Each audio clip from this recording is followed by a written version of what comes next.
We now have live in the studio sports desk basketball analyst and PBA legend, the point laureate Coach Ronnie Magsanoc, and the former coach of Kai Sotto and the Ateneo Blue Eaglets, now coaches the UE Red Warriors in the UAAP Seniors Division, Coach Joe Silva. Good morning, Coach Ronnie. Good morning, Coach Joe. Good morning. Thank you for having us. Good morning. Good morning. Okay, Coach Joe, unahin ko na si Coach Joe, Coach Ronnie.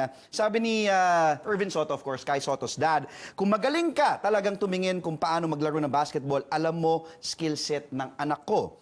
As Kai's former coach, you won a title together in Ateneo. Ano nga ba skill set ni Kai? Alam natin nandun yung promise, yung talent, yung length. Yes. But what is Kai Sotto's skill set moving forward in his career? What kind of a big man is he? Primarily, unang nakita ko when we first saw him, number one, ambidextrous siya. He can finish with both hands, the left and the right. In fact, he can shoot from the outside with both. His basketball IQ is off the charts. Yun yung pinaka-impressive sa kanya.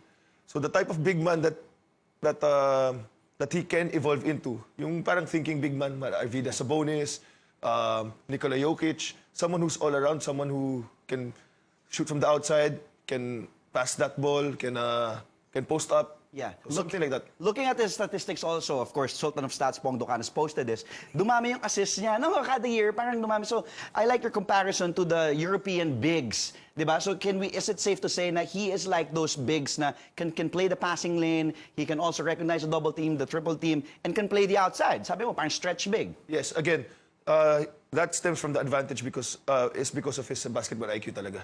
So, he knows where his teammates are, he knows what to do, his reaction to certain scenarios, certain schemes. So that's what's very advantageous for him talaga. When he announced a couple of days ago, there are some speculations on social media. Mag-aaral ba to sa college sa States, mag-US NCAA, but he said no. So was it a good call, Coach Ronnie, for Kai Sotto saying na I won't play in the US NCAA? Father knows best. Sabi ni Irvin, ito ang tamang daan. I think there were some feelers already for Kai a few years ago. Dahil sa mga sinabi ni Coach Joe, idadagdag ko rin na pinaka-importante, 7-footer yung bata eh. Diba? So, the difference is si Ray, si Kiefer, si Kobe, si Japet, play different positions. I think he's the first Filipino who is this tall, was decided not to go through the US NCAA or go through the G League, but different route, no? Yes.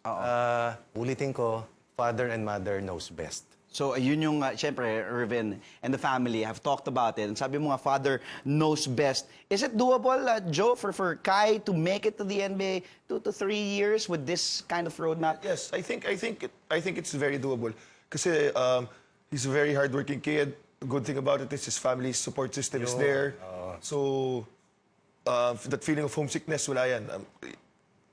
Very good support system. Tapos, hardworking kid eh. Very resilient pa.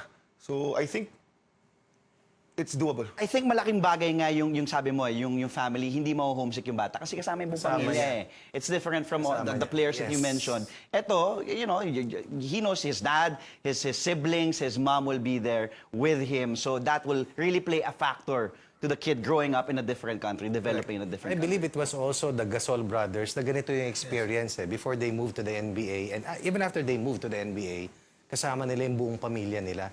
So it's not just a roadmap para sa career ni Kai, pero it's a family decision that is going to help Kai eventually.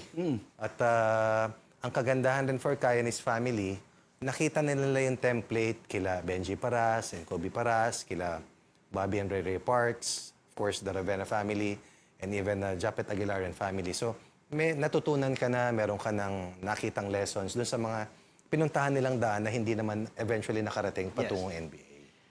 Kai's plans start nga sa US muna. He'll be leaving in a few days, April 1. That's Monday na. Sabi niya magpapalakas daw muna siya. Of course, his body has to get bigger, get stronger. What else does Kai Sotto need to improve on or to, kumbaga kailangan niyang i-work on based on dun sa nakikita natin na skill set ng bata to achieve his goal realistically of making it in the NBA in 2 to 3 years?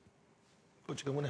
Sa akin, paniniwala ko na yung training papunta sa US or patungo sa Portland, that is just the first step. Ano yung kailangan patibayin? I think with all the training that he's set to undergo, yung mindset ang isa sa pinakamahalaga. Kasi titiisin mo yung yung paghihirap titiisin mo yung mga bagay na hindi mo nakukuha dito because you want to establish that you're going to sacrifice this thing to get something bigger eventually. So yun ang pinakamahirap. Kasi magmamature ang katawan niya, baka tatangkad pa siya, definitely gagaling siya. Makukuha niya yun Pero yung nandito, saka yung nandito, yan yung bagay na sa kanya manggagaling yan. Something that is innate and something that's going to be essential in his yung success that's going to happen for Kai and the rest of his family. Coach Joe? I agree with Coach Ronnie. Intestinal fortitude and mental toughness. Kasi it's not going to be an easy road, an easy Hirap path. yan, no? Sobra. Okay? But the best thing about it is, if Kai really, puts his mind to it, talagang gagawin niya lahat para mabot doon. I think he'll succeed. Yeah. Nakita mo si Kai, di ba, nung bata pa lang, payat, ganyan, tapos tumangkad nga ilang inches after 1 year. Sabi ko, ngayon yung katawan. Sabi kailangan palakas ng katawan. Do you think, both think, syempre, you know basketball, you've seen players. Coach Ronnie, ikaw, tingin mo dapat na ba mag-bulk up si Kai? Realistically right now, should he hit the gym right away and kailangan na mag-bulk up? Naniniwala ako na may body type bawat tao at para sa akin, yung katawan ng tao eventually will mature on its own. Of course, coaches and trainers will try to fast track the process. Pero I believe that kailangan nahihinog And I go back to the template of Wang Zize of China. Yes. Mula nung nakita ko si Kai, nung mas bata pa siya, yun na yung naisip ko Kaliwete agad. rin Kaliwete, stretch big. He made it to the NBA eventually na hindi naman kalakihan Actually, nung lumapad siya, bumagal siya. So there are two sides, two schools of thought. Kung magpapalapad ka, babagal ka. Kung gano'n ang katawan mo, stretch big ka. So I think basketball experts from outside the country, meron na silang tinitignan na pwedeng posisyonan ni Kai. And I think, alam ng bata yan, alam ni Irvin yan, at alam niya na hindi naman yung pagiging Brusco. ang magiging sekreto niya. Ulitin ko, different components, different templates, different prototype Yes. for every different ball player. Okay, just in case, let's say, gusto natin siyempre bilang Pilipino makakita tayo ng first full naman. blooded, diba, na pinanganak na si Kai Sotto. We're rooting for this kid to succeed and to make it to the NBA 2 to 3 years. But just in case that doesn't happen, anong dapat? Pagbalik niya, like UAAP, kaya pa bang mag like UAAP seniors? We can only discuss so much. Pero like what should be the contingency plan, so to speak?